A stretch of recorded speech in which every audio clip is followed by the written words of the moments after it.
Welcome, friends. It's good to be with you this afternoon. My name is Elise Fry. I am the Test Administration and Formative Assessment Specialist with the Utah State Board of Education.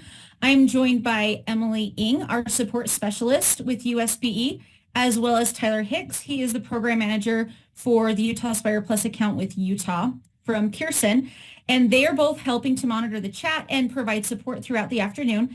Just as a reminder, this training is being recorded and it will be posted to the assessment YouTube channel in the coming days. I will also work with Emily to post these slides for you in Midas as a PDF so that you can reference them if needed. So today's training will cover the purpose of the Utah Aspire Plus assessment, a high-level overview of what is provided on the Resource Center, as well as the functionality of the ADAM system, in addition to guidance for remote proctoring, as well as how to access reporting. This should provide you with what you need to get the process started, as well as support teachers and other users in your LEA, knowing that you can always reach out to Pearson or USBE for more guidance as you go through the process. So to begin, I just want to review the purpose of the Utah Aspire Plus assessment. It's an end of grade level assessment for 9th and 10th graders. All students are enrolled in all test components regardless of their course enrollment, and it's a hybrid assessment made up of both ACT Aspire and Utah Test Bank items. There are 3 subtests covering content for reading, math, and science. Due to changes in the standards, English is no longer included, okay, for the 2025 administration. It also provides grade level proficiency scores as well as a predictive ACT score. The state's window for testing this year is March 3rd through May 9th, and Pearson's help desk coverage is available from 6:30 a.m. to 7 p.m. during that testing window. So we have some extended hours of availability if you need to so choose to use it. Each LEA is responsible for determining school testing schedules. Utah Aspire Plus can be administered as a battery with all components administered in one sitting, similar to the ACT, or it can be administered on a subject-by-subject basis. The subjects do not have to be administered in any specific order, but they do need to follow the test time. So for example, a school may choose to administer reading tests and then math, or vice versa, but what you can't do is divide the subject test into multiple sessions. So once a subject test session begins, the subject test has to be completed within that setting. Note that your total test time has been cut by 45 minutes with the removal of that English component.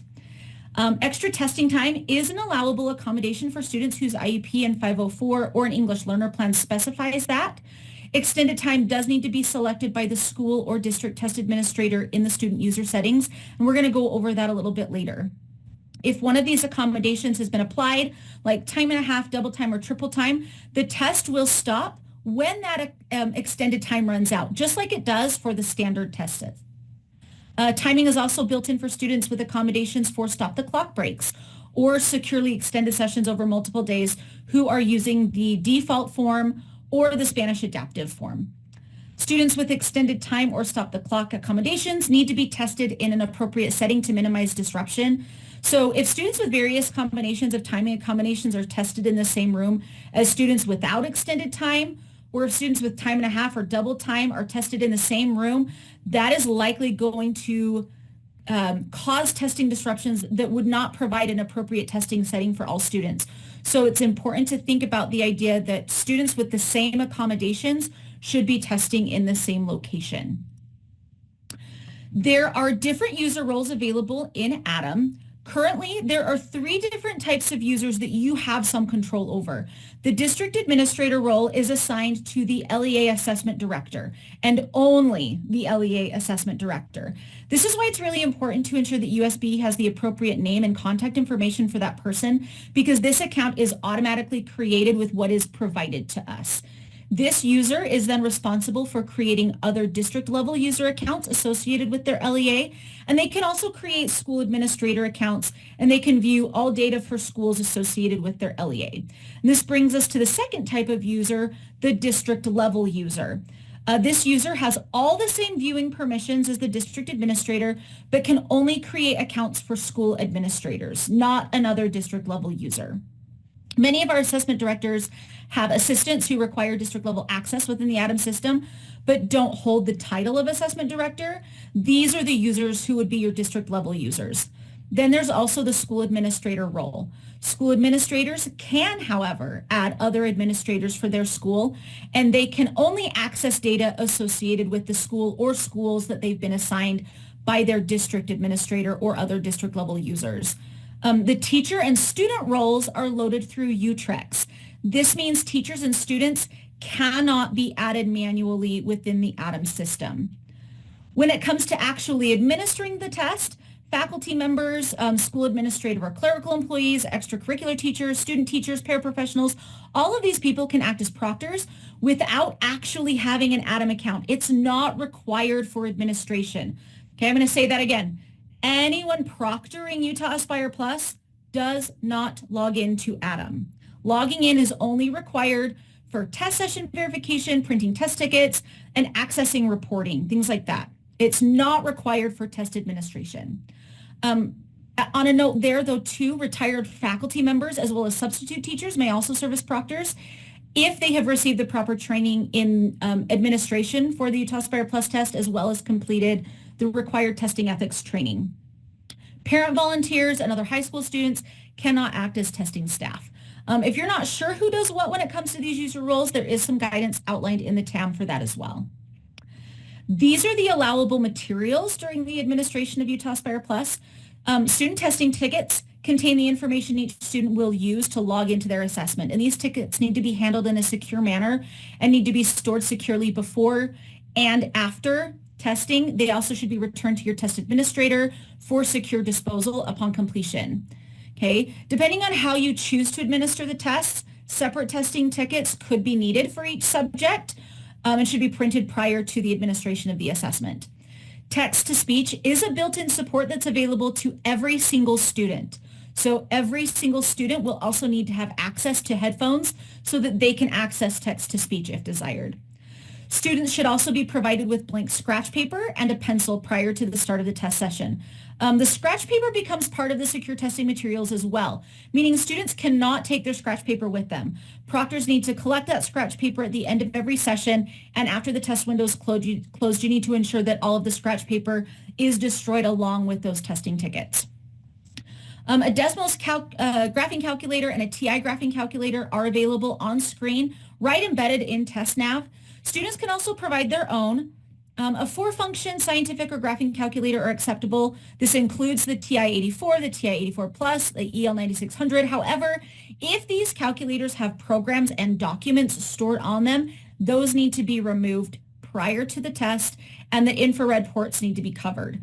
No internet-capable device is allowed to be permitted during the testing session. If you have specific calculator questions, feel free to reach out to our secondary math specialist, Katie Bars, and she'd be happy to help you provide any clarity that you may need. The periodic table is available within the science test. To find it, students just select the exhibit button, and they can become familiar with this functionality by using the question samplers. The next thing we're going to cover is the Utah Aspire Plus Resource Center. I would encourage you to bookmark this URL so that it's easy to access if you haven't already. We'll start with what appears here on the homepage. You'll note that in the very center, there are two applications required for Utah Aspire Plus testing. ADAM, which is the Assessment Delivery Management System. That's the one that's accessed by administrators and teachers if they need to view reporting. And TestNav is the secure browser used by students to access the Utah Aspire Plus assessment. School administrators, proctors, teachers, all of those people, they don't use TestNav. Only students do, but they should be familiar with its appearance and functionality so that they are available to assist students as it's needed. So some of this may sound very familiar to you if you attended our the tech training last week, but to use TestNav, you'll first need to prepare the devices to ensure test security. You'll need to disable any management software that would allow a secure test content to be viewed by another device like Land School or Hapara. Things like that would need to be disabled. You'll also need to close any software applications such as internet browsers, cameras, any screen capture programs, email, instant messaging, media players like iTunes. You'll also want to turn off any automatic application launching. This is really common with like antivirus software, screensavers, email notifications, calendaring notifications, software update notifications. All of those types of things need to be turned off for TestNav to run appropriately. It needs to be the only application running on a student device during the test. If a student attempts to use another application, or if the computer automatically launches an application, TestNav is going to exit the student's testing session. The second tab that you can navigate to on the homepage is the Technology Setup tab. Information on this page is going to help you prepare your devices for online testing. There's two drop-down menus which will appear on this page. The first being the system requirements for both Atom and TestNav. And as a heads up, this information is generally more geared for your LEA tech personnel, not so much teachers, unless they are wearing multiple hats, as some tend to do. The user guide dropdown provides links to various user guides and some extra guidance when using TestNav on a Chromebook or an iPad, as well as some of the common error codes that you might see when using TestNav. Below those drop-down menus, there is information regarding the technology support office hours. This was also mentioned in that tech training last week. Here you'll be able to set up a date and time for some one-on-one help. It's important to draw attention to the highlighted announcement here, though, because if you're experiencing issues or have questions during live testing, please just reach out to the Pearson Help Desk immediately. Setting up office hours is just going to put you in a situation where it's a little bit too little too late, because it's not going to be that immediate assistance that you most likely are going to require in a live session. The third tab on the homepage is the Administration Resources tab, where you'll be able to access anything you need for the administration of Utah Aspire Plus. When you access those administration resources, you'll see a series of drop-down menus. We're going to skip the reporting resources for now, but know that that middle section is where you can find guidance. When we get to that point, we'll talk about it, and we're going to start just by getting the getting started at the top and then the administration guide sections there at the bottom. So under getting started, the orientation dropdown provides you with the introductory information. Most importantly, our schedule of events is posted there. Preparation has student tutorial and question samplers that will help prepare students with the testing environment and interface. And we'll talk more about these in detail in a bit, as this menu links to another location on the homepage. Down under the administration guides, you'll see quick guides, which are just some one-pagers for Atom guidance, as well as the updated test administration manual, also referred to as the TAM. The TAM provides guidance for all pre, during, and post-test activities. It has all the scripting required. It will answer many of your administration questions, if not all of them. The reporting resources in the middle that we originally skipped over is where you'll find the test blueprints, the PLDs, or also what we call the performance level descriptions, the score interpretation guides. There's two of those, one for educators and one for parents, the cut score information, data layout information, as well as other reporting resources that you may find helpful. The training tab allows users to access a short training module that provides just a quick step-by-step walkthrough on using Atom. And then the last tab, the practice tests, takes you to the question samplers in the TestNav tutorial. Remember a few minutes ago when I just shared that there was the preparing for testing dropdown linked to another place on the homepage? This is that place. Okay. The question samplers are used to familiarize students, teachers, families, any interested party really with how academic content is assessed. They provide examples of question formats and item types that students could see while taking the Utah Aspire Plus test. These are separated out in grade banded content, so they aren't grade specific, but they are content specific. Paper forms for students requiring certain accommodations, as well as answer keys, are also available. Those accommodated ones have a standard form, large print, and a human reader companion form. A link to the TestNav student tutorial appears below the question sampler menus, and this allows students to practice with the TestNav system and is provided to help them become more familiar with the platform. It's really neat in that it goes through how to use every single tool. The calculators, highlighting, strike through, zoom, background color, line reader, text-to-speech, question types, various functionality, how to scroll, how to select, how to make the drag and drop work. Students get a really comprehensive review of what they will encounter. It's a really great way to practice with the system without worrying about the content. The last button is the contact support button. That's going to actually auto scroll you to the bottom of the homepage where you can find the Pearson Help Desk phone number, submit a request, participate in a live help chat, as well as access online help guides for both Adam and TestNav. And with that, we've reached just our very first little question break, because if you're familiar with my trainings, I try to build in as many question breaks as we can to just kind of keep them lumped together. So if you have questions about the Resource Center, tech setup, training tools, or TestNav, now's a great time to ask those, but just know that we will be looking at like accommodations, things to do to prep before testing, reporting, all of those things will still come after. Any questions so far, you can drop them in the chat.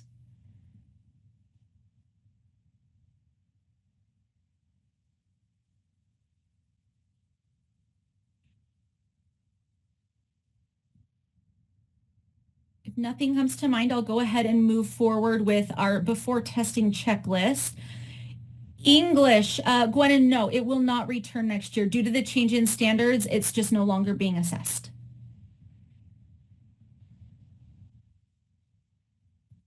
Any other questions?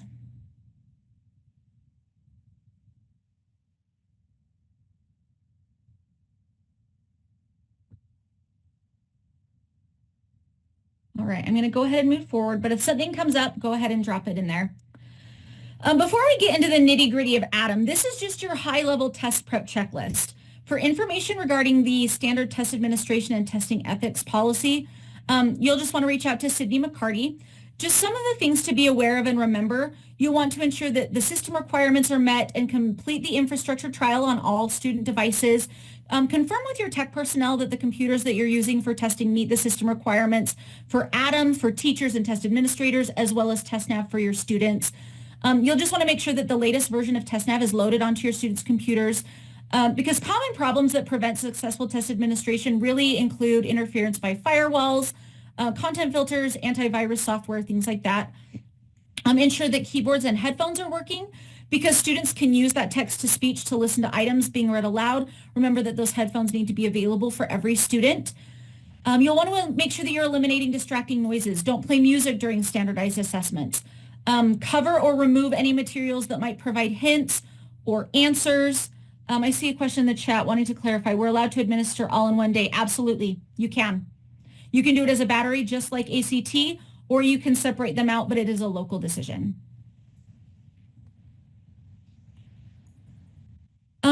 You'll also maybe want to notify your students of your local electronic device policy. Emphasize there's no devices allowed during testing, but if you're collecting devices, explain how devices are going to be collected to students.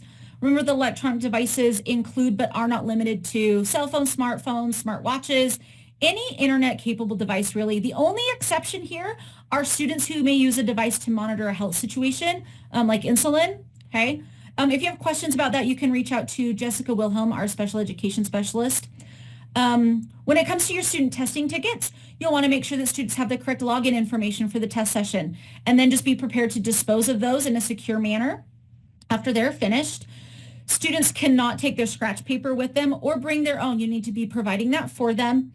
And then just as a reminder here as well, the use of teacher-provided graphic organizers, even if it's specified on a student's IEP, are not allowed. Scratch paper needs to be blank, okay? Blank lined paper, like a blank lined paper would be acceptable, but not a teacher-created graphic organizer.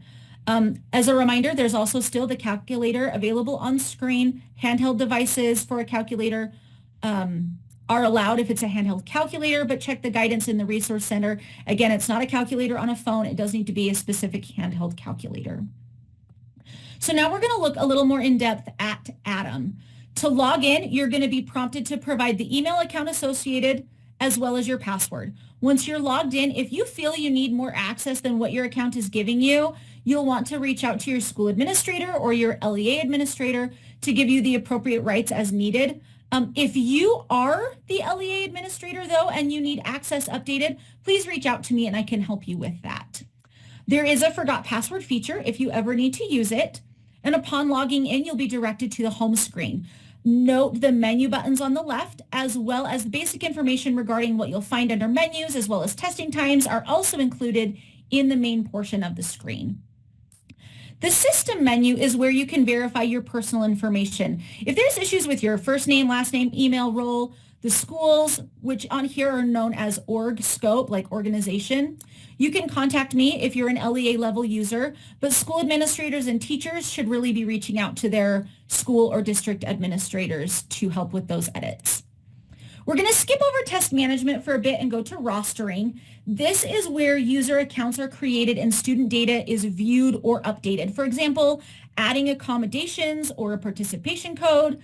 When it comes to creating accounts for your LEA, I would recommend using the filters to ensure duplicate accounts aren't being created. If you do create one with an email that's already there, it is going to show that to you. Like, it's going to tell you there's already an account created for that person. But I would just recommend using those filters to alleviate that to begin with. You can search for users by their first or last name. You can search by school, role, status, accommodations that have been applied. You can search by rostered and unrostered students. So students who are enrolled in multiple organizations as well. So like our students with dual enrollment. You can search by source ID, and source ID, just so that you know, is their SSID, okay? There are a lot of possibilities here when it comes to searching or filtering for your students. The first option in the rostering dropdown is orgs, and this is where you can search for the schools associated with your LEA. The parent dropdown is your specific LEA, and the type dropdown provides you with the type of school. And you probably won't actually even need the type piece. But any information that you set with your filters is going to populate in that main portion of your screen.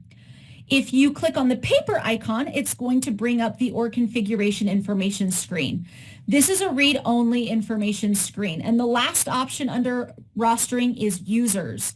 You can use those very same filters to narrow your search as needed. Any information you set with your filters is then going to populate into that main portion of your screen. I've shared this functionality in AD meeting and a memo or two recently, but I'm going to go over it here as well. To create new users within your organization, you're going to use the Add Create New blue button that appears in the upper right corner of your screen next to that three-dot kebab menu. This would be for district level users and school administrators. Remember, you cannot create teacher or student accounts as those are synced automatically through UTrex. If you do not see a user that you expect to see, you'll want to reach out to our assessment data specialist, Maureen Rushing, for assistance.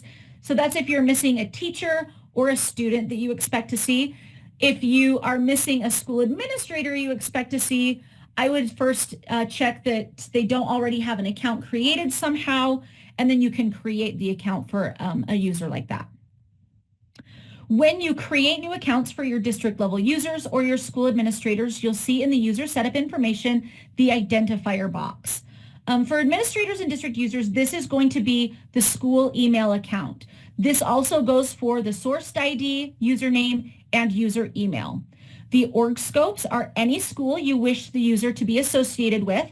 So as assessment directors, you hold the title as district administrator in ADAM. It's then your responsibility to add other district level users. And from there, either of those types of account holders can create your school administrators. Once you've added all the required information, you'll need to ensure the two boxes below are checked. So the user account is enabled and that their welcome email is sent. As a note here, the information in that email expires after 1 week. So if the expiration timeline happens, the email will need to be sent again.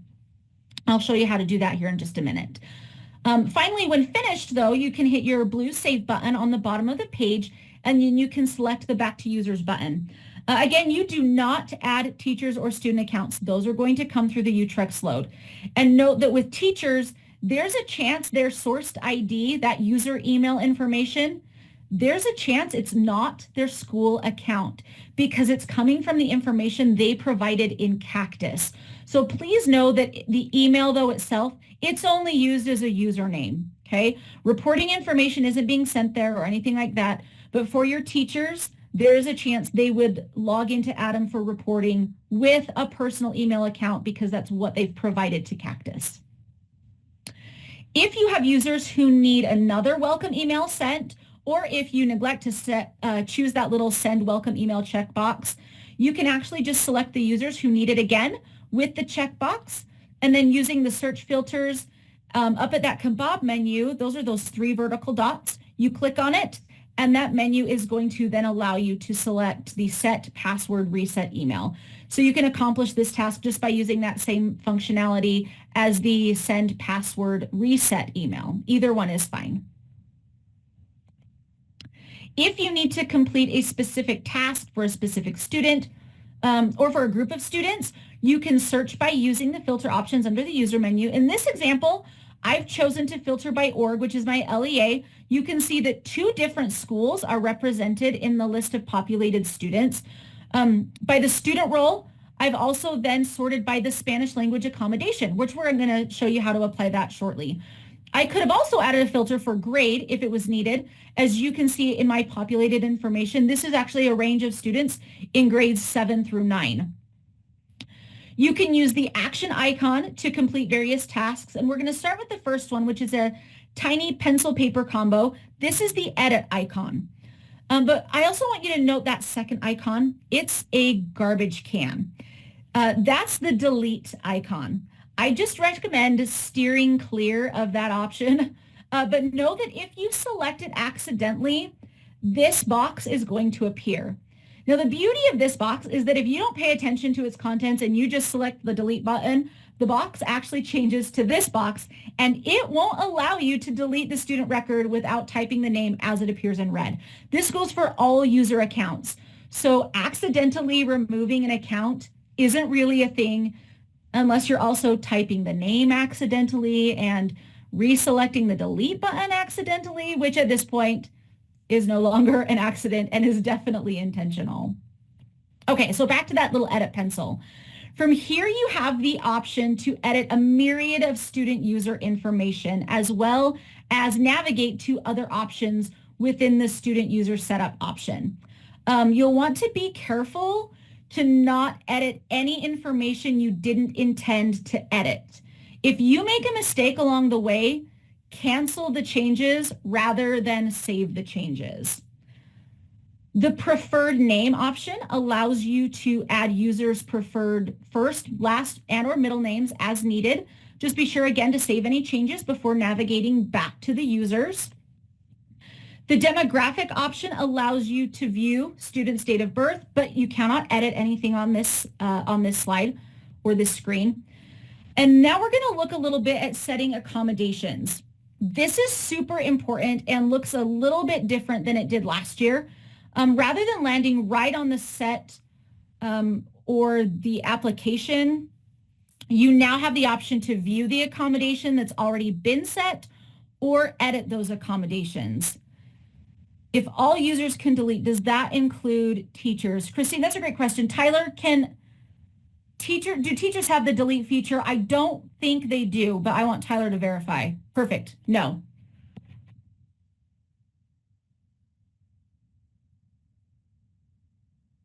And I will say it is going to get a little messy here if someone keeps drawing on the slides, because I can't erase it. So if you're trying to draw on the slides, you might want to keep it to a minimum because we can see those.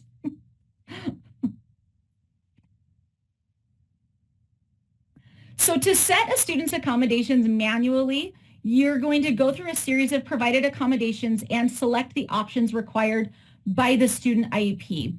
Okay, there's a series of checkboxes and drop-down menus which are going to outline your options. These accommodations can be set at the subject level, so you can use the apply to all option, or you can be very specific depending on the student's IEP. The accommodations show in 3 different sections. This top section, as denoted by the drop-down, is form-based, meaning any of these accommodation settings are going to change the type of form the student is issued, okay? Can you share the slide link? Kim, it actually is not a slide link that we're sending. You will have access to the PDF in Midas after the training is complete. You can see with this specific student, the Spanish adaptive version of both the English and reading assessments have been selected. With English, though, remember, we're not doing that one anymore, so we've selected reading and science on this particular one. Note that with the Spanish adaptive form, there's a very specific guidance for which student can access the Spanish adaptive form. Okay, you'll just want to reference the TAM for that guidance. Can you remind me why there are two apply all options?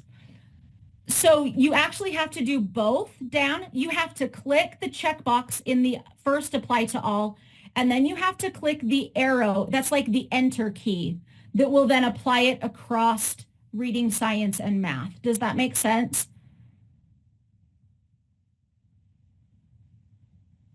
Okay, yeah, so it's not that there's two options, it's that you have to mark it and then click the arrow. Does the Spanish adaptive form translate the test into Spanish or just the instructions? Caroline, for reading, math, and science, it is nearly the entirety of the test and the directions. I would encourage you to look at the Spanish adaptive question samplers because that will give you the exact experience without it actually being set prior to the actual test, that you can see how that how it would appear if you had those applied. You're welcome. The second set of accommodations are provided for the students once they are set. So these are noted as Pearson accommodations. You can see here with the double time, I selected it in the apply to all column. Then I hit the arrow next to it, which then automatically populated all of the content area assessments. But with the add time accommodation, time and a half, double time, and triple time, those can all be set. Okay, a student can be assigned time and a half for one subject, but maybe not for another. So those can all be individual. When will Aspire allow students to toggle from English to Spanish? Clay, that's a great question that I don't have an answer to you for right now. It is not an enhancement currently. These accommodations can also be very content specific, as you can see here by selecting the extra large black mouse pointer for science and math only. You'll note that add time component is also here. So students that require the extended time accommodation or the language accommodation where scripting is provided in Spanish, they need to be tested in a separate location from students that do not require those same accommodations. Again, these accommodations are imperative to have set prior to test administration, okay? Note also that pixel size for the mouse pointer options are described in the TAM, and you can get more information on those there. The last and largest accommodation section is labeled the local accommodation section. Here, you can add abacus, breaks over multiple days, cued speech, human signer, auditory notifications, human reader, scribe, supervised breaks, translation to students' native language. There's word-to-word dictionary. Just know accommodations and EL supports need to be entered into Atom before you prepare and start your sessions, okay? So do all of this first. And then I would also ask that you wait to add the accommodated code until after, just to ensure the accommodations are already applied to the student's test before you mark it as accommodated for whatever reason, okay? If you do discover a student wasn't provided an accommodation after the administration had started, you'll want to follow the guidance provided in the TAM. It's titled wrong test form or / accommodation. But if the accommodation is one that makes the test form based, like Spanish adaptive or anything with extended time, that test would need to be invalidated and a new form is then going to need to be reissued to the student. However, if it isn't form-based, like enlarged mouse pointer or zoom percentage, you can actually just have the student log out of the test, set the accommodation, and reseat them in the test session, similar to what we do with RISE, okay? And they can just continue moving on from that point if it wasn't form-based. But a form-based test would need to be invalidated. You can contact Jessica Wilhelm to submit any accommodation requests for a student requiring a human scribe. This is marked with the gold colored student icon. I've also included a link to the USBE Accessibility Accommodations and Assessment site here. Okay, you can find the accommodation policy on that link.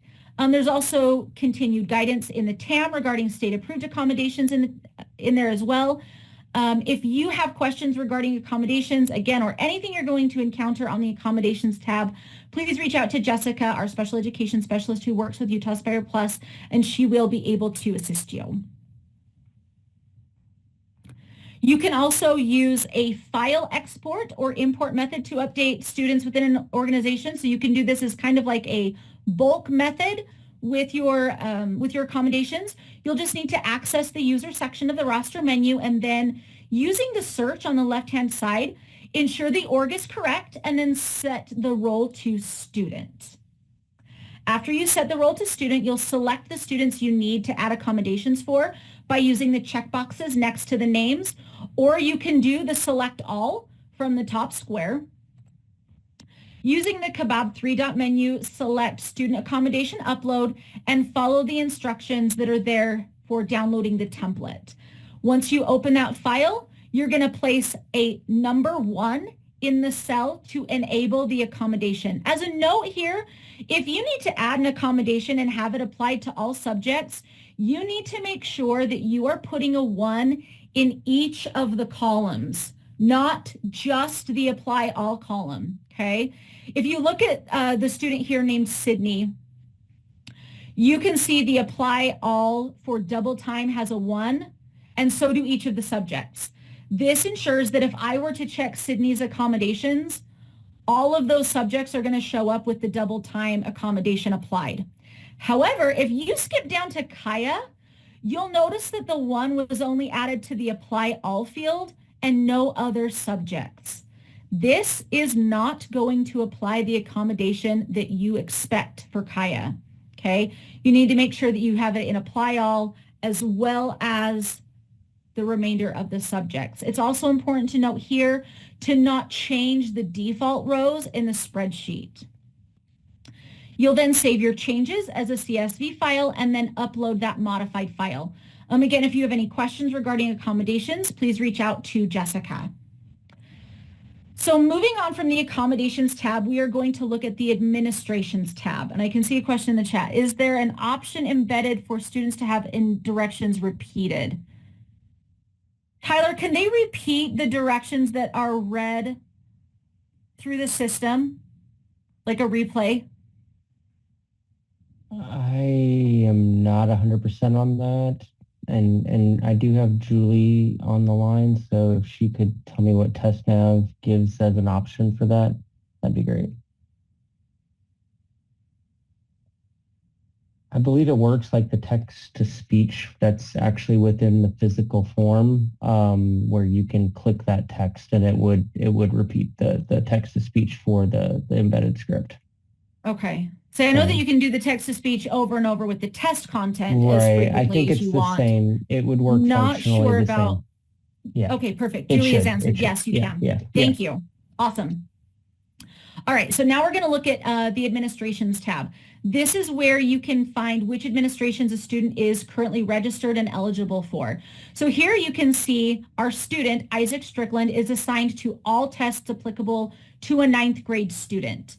You can also see progress is shown as not started for our question samplers and submitted for the actual tests, because these progress fields will update as students complete the test components. One big takeaway I want you to take from this is that while the student was administered all the tests, the student was not administered a question sampler. We do not encourage this practice. We want students to have exposure to question types as well as the experience itself with the system in a low stakes environment prior to taking the summative test. And Adam tracks that. So I can see if your students have had exposure to our secure question samplers or not. So please know, we want you to use those. And new this year, for example, if you take the math question sampler in that secure fashion and would like to administer it again, we can actually reach out to Pearson now to reset that usage time for you so that you can take it a second time where in years previous that has not been the case. Okay, that you've had your one chance for math, one chance for reading, one chance for science. If you want to reset that, that is an option. Okay, if you wanted to have 2 or 3 times for one of the content areas. Student rosters lists all of the students associated within your organization. You can use student rosters to confirm all of your students have been loaded into Atom. You'll want to verify student rosters prior to administration just to assist teachers and proctors with verifying test eligibility for their students. Okay, just in case they're proctoring students maybe they're unfamiliar with, they're not in their classes. Okay, from the homepage, you'll go to the rostering menu and select users. Then using the filters, you'll need to apply the organization or so that's your LEA or the school, as well as the student role. Okay. You can narrow your search even further if needed by applying other filters like grade or accommodations. You can do all of those things there. We're going to navigate back to our main drop-down menu over on the left and skip over reporting for now, and we're going to move to orders. We will come back to reporting at the end though, okay? Any user should be able to order these, all right? And so if you have students who are taking paper tests, there's guidance around administration in the TAM if you need it. But from the Manage Orders page, you're going to select the Add Create Order button in the upper right corner, and then complete the required fields and then click the Go to Order Items button to select the items that you wish to order. You complete those required fields and go to the Go to Order item button and select, again, the items that you wish to order. Enter the quantities you need and then confirm your order with the blue button at the bottom of that one. You'll want to review the information on the order screen and then either confirm your order or go back and make any of the necessary changes that are needed, okay? And that's again with any paper test ordering. So we've now reached our second set of question blocks. If you have questions about the setup menu, so editing student accounts, which would be adding accommodations, viewing rosters, or any questions regarding paper testing, if you want to drop those in the chat, we can focus on those more specifically. Discussing opt-outs. Yes, I will show you how to add participation codes later for your students who have opt-out letters. Students enrolled in multiple schools. Whisper, we do talk about that a little bit, but when it comes to students enrolled in multiple schools, Tyler, help me out with this one. They should be rostering with the school that they are assigned, but they can take the test at either location if needed, correct? That is correct, yeah. Okay. They would just, so if you and we'll get to it, but they'll just need the appropriate test code to test within that session. So, but I know you're going to touch on that later. So. Yeah, thank you. Rachel, so I see if you delete a teacher or student, won't it just come back because of the UTREX load? It should, Rachel, but again, to delete a teacher or student, you have to type their name multiple times to do that.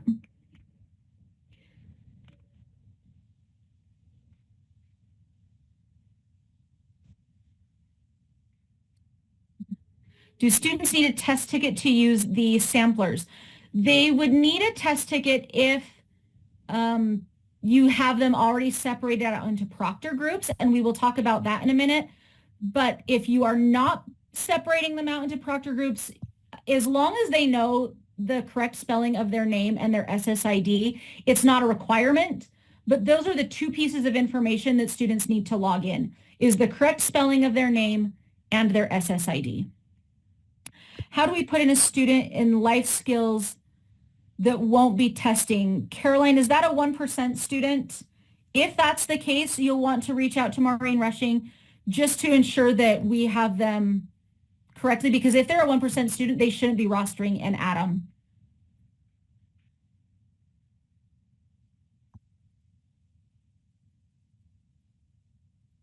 To create orders, it needs an admin code. Where do we find that? Tyler, I'm unfamiliar with an admin code for test orders. Is that a thing?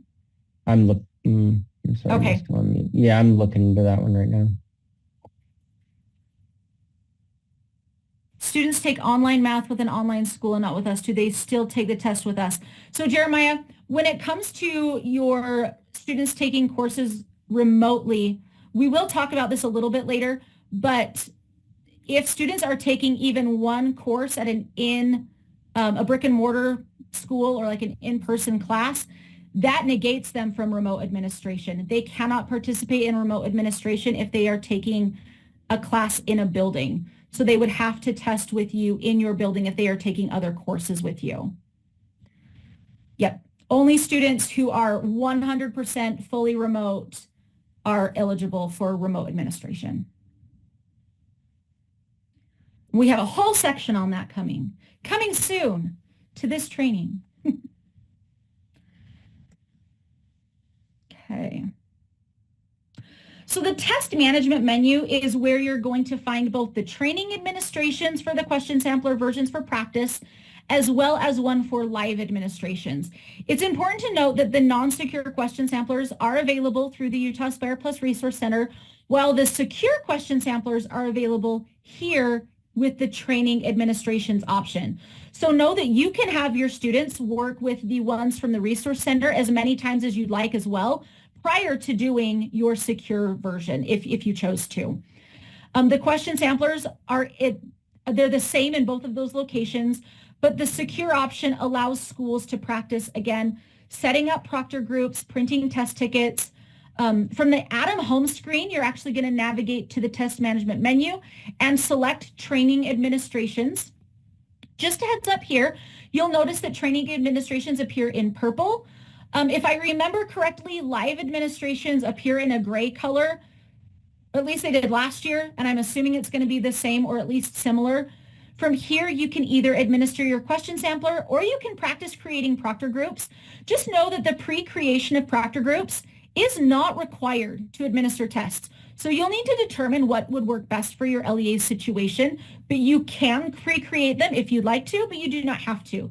If you're choosing to move forward with without creating proctor groups, you can print your test tickets, which we'll review in a bit, and your proctor card, more similar to our process with RISE grades 3 through 8, where we just preset, we're presetting those proctor groups as necessary, and we just give students a live code. That is an option, and we'll go over that, or you can continue to pre-create your groups and have them already set up before the session even begins.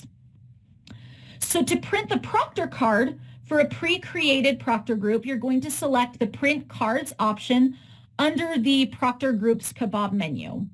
To print the proctor card, if you haven't created your proctor groups, you're going to use the one that says print cards PG create only option. Okay, so just know the difference between those two. I'm going to toggle back. This one where we have print cards is if you pre-create your proctor groups. The second one is if you choose to not create them beforehand, okay? You can select the option to just print one card, or you can do multiple from the layout option on the top of the print screen, and then just select the green print button to advance to your device's regular printing functionality. If you're choosing to create proctor groups, it's advised to do so prior to the day of testing. However, students can be added to an existing proctor group the day of testing if it's needed. They just need to have the test code that's on the proctor group management screen, because it's not going to readily appear on their already printed testing ticket. But as long as the student is given the correct test code, they will be then automatically moved into that proctor group where the test code assigns them. So to work with proctor groups, you'll begin by viewing the proctor groups, and you'll see a list of proctor groups that may have already been created, as well as a group with all students still currently unassigned. It's kind of like the cattle call room for all the students who are eligible to take that test. To create a new proctor group, you'll just select the plus or add create group button. Enter the desired information for the proctor group. So this could be a teacher name, it could be a room number, it could be content area, whatever makes it easy for you to delineate which group is which. For proctor groups participating in the remote testing option this year, you'll need to ensure you've selected the remote proctoring checkbox. This indicates that that group is testing in a remote setting, and this is a critical step in allowing the proctor and students who are eligible for remote testing to communicate with one another during the test. So I'm going to say this one more time. If you are participating in remote administration, you need to make sure that this little box is checked, that remote proctoring box, okay? Then you're going to select the Add button to begin adding your students. You can either add students by searching for their name in the highlighted box, or you can add students by filtering specific information, such as accommodations that have been applied. You can also add students in groups of 10 that are just currently showing, meaning you can click that Add 10 Students button multiple times and it will load them there for you. Or you can manually select them with the plus button under the Actions column. When you're satisfied with your selection, choose the Close button at the bottom of the screen, and then you can verify this proctor group before submitting it as well. Just use the red garbage can to remove a student and the blue plus button to add any additional students as needed. I see a question in the chat. If a teacher administers a test without proctor groups being created, will they see only their roster, see everyone? Oh, and Tyler's answered it. Perfect. Thank you. After submitting, you're automatically going to be redirected to your proctor groups list, and I can then review the students in this proctor group at any time by selecting the blue Students button. The test code for this proctor group now appears at the top, and I can edit this proctor group as needed. So I can change both the name of the proctor group itself. I can also change the students that are included. So if you need to move a student to one of these existing proctor groups, you can just select the Edit Proctor Group and then make that change. Making these changes does not change the test code, okay? That will remain the same. When it comes to these proctor groups, a couple of things to keep in mind. Students who take a test in the same room are considered a testing group and need to be testing the same subject, okay? They need to be read the same set of scripted directions. They need to be allowed the same breaks. Adam only allows you to create proctor groups with this in mind. So students with different accommodations or different test formats should not be testing in the same room. If doing remote testing, do you have to create proctor groups ahead of time, or can they be made the proctor day of? Delray, for remote, they can be made day of, but we are encouraging you to create proctor groups because you have to securely communicate the test code prior to beginning it. And if you have your pre-created proctor groups, that test code already exists. And so you can send that securely through either your LMS or the encrypted email, just like you would have last year, so that students already have it, rather than attempting to try to communicate it with them mere moments before opening your session. We now also have the ability to delete proctor groups that have no students in them. This was not functionality that we had last year. So to delete, you do first have to remove all of the students from that proctor group, and once you've done that, you can select the delete button. However, if you don't want to delete an empty proctor group, you can also select the hide empty checkbox at the top, which is what we did last year.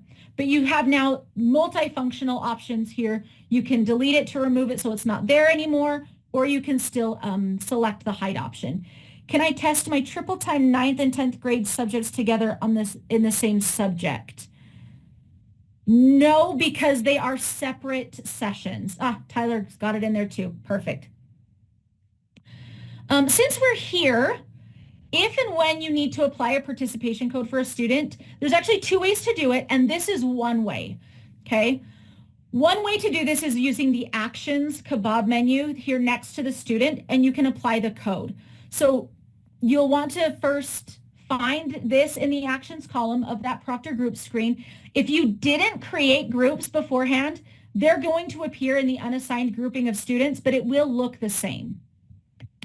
A drop-down will appear, and you can then make the desired selection. So for this student, you can see I've selected the code 204, the parental exclusion code. For what it's worth, applying this code prior to administration will still generate a testing ticket. However, If the student attempts to log in with the information, TestNav is going to block the student's entry. So you can create a separate proctor group for students who have parental exclusion applied prior to testing, but you don't necessarily have to. That was definitely something we encouraged in the past with Pearson Access Next. With Adam, it's not necessarily required because TestNav is not going to allow the student in, even if they somehow did get a hold of their testing ticket. When can we start opt-outs? If we already started opt-outs last week, will we need to redo those? I believe those settings should still be just available and saved. I think you're good, Emery. When you save those participation code changes, it is going to appear on the proctor group. I'll be showing you another way, again, to add participation codes when we get to the post-test activities section of the training, but I wanted to highlight this functionality because this is one of the places that it's visible.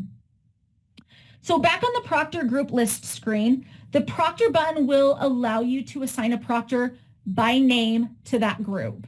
Once you've added the proctor's first and last name, this screen is going to generate, and you can see in the testing information box, the test, the administration, the name of the proctor group, as well as the school are all listed there. In the config information box, you can see that window. There's the proctor name, which can be changed if needed. You just have to select the little blue editing pencil tool if you want to change that. And then the action box includes the test code and the proctor password. Friends, this is all that's required for teachers to administer a test. You can provide your teachers and proctors with this information in the yellow box, and they don't log in to Adam at all with a username. This is all they need. Incidentally, also nice to note here that our student where we applied the parental exclusion code appears that way. So just know that you will see that if something like that has been applied to a student in a proctor group. You can also create your proctor groups using a bulk upload method. To do so, you'll still access the groups from the same view option under proctor groups with that little kebab menu. Then just select the upload group button. You'll follow the directions that are included on the screen by selecting all the students or all unassigned students, and then you'll download the template. Open the file that has been downloaded to your device, and on that file, make sure you populate the testing or ID using the enrollment org identifier, and then enter the new proctor group name for that proctor group. Then you can add the student or enter a new proctor group name to create the proctor group as well. Delete any remaining students you don't want to add to this group just by selecting the data and then pressing the delete or backspace key to ensure that all the data has been removed, and then save that file in the CSV format. And then you just upload it in Adam here. You can always edit the students within the proctor group as well. Guidance is in the TAM if you need it. So anyone proctoring the Utah Aspire Plus assessment just goes to the Adam site and selects the button that says proctor a test. They then enter that test code and the proctor password, and they're good to go. We're going to go over this again shortly, but now you just have a little sneak peek of how easy it is to start a session. There is no need to enter a username or a password on that initial screen. You just click the proctor a test button where they enter that test code and the proctor password that you provide for them. For testing tickets, those do need to be downloaded from Adam and prepared prior to testing day if you're using them. The testing ticket shows the SSID and the test code that each student will use to log into their assessment. These are considered secure testing materials and should be handled as such. So students should not have access to them prior to the test, and they should be collected and destroyed appropriately at the end of the session. If your proctor groups are set up prior to administration, separate testing tickets will be required for each of your individual subject areas. If your proctor is just opening their proctor group on the day of testing, there would not be a need for multiple tickets because the student's last name and SSID will appear on the ticket, and the proctor is just going to provide that code separately, okay? How do you destroy the tickets if sent virtually? Ashley, you will have to work with your LEA to determine the best possible way to communicate that with parents, or if you are sending the information like the SSID name and test code in the, like an encrypted email, you tell them they need to delete it and then remove it from their trash, things like that. Daniel, if a student is in a proctor group and doesn't come on test day, will we be able to reassign them to a different group if they are still in that other group, or are they only allowed to be in one group once assigned? Daniel, you can remove them. If they don't show up on test day, go ahead and remove them, and you can put them in a new one on your makeup day if you choose to.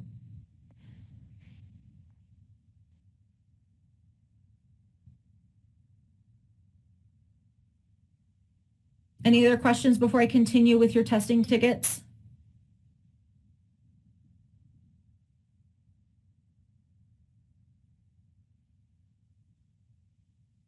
Okay, so to print your testing tickets, you'll need to access them through the test management menu and then select the administration's option. On the administration screen, you'll see the administration cards, and from there, select the print cards option. The print screen provides you with lots of different options, so now we're going to explore those in detail. With layout, there's a 2x4 print option, a 3x6, as well as a 1 per page option, which is what we've recommended in the past if you're planning to use the testing ticket as scratch paper. Another method schools have used specifically for the battery administration method is printing all content subjects on one color to avoid misadministration confusion. So like the reading test would all be on pink paper, the math test would all be on blue paper, things like that. This just ensures you're handing out the intended testing ticket. Note that the testing ticket shows the student name, the test they're taking, their test code, as well as their SSID as the identifier. The same test as well as the proctor session will also appear in the lower right of the testing ticket. With the 2x4 and 3x6 options, you have the choice to toggle the dashed cutting line borders on or off by using the button I've highlighted here in yellow. If you're printing the testing tickets for multiple proctor groups at one time, it would be beneficial to select this fourth button to include a title page for each proctor group, which serves as just a separator to the stacks of different testing tickets. This is also a good way to confirm your students who have applied accommodations, as it will show them next to their SSID. You can see in this sample that additional time has been applied to Raya's assessment. As a note with this example, it would be a red flag for me because it shows that I have students with different accommodations in the same section, okay? And so I would discourage that. And yeah, this is for an ELA test, which doesn't exist anymore, but it's what I had available. We're actually going to look at some English reports as well, but I also kept it that way because reporting is still accessible for your English tests that have been previously taken, okay?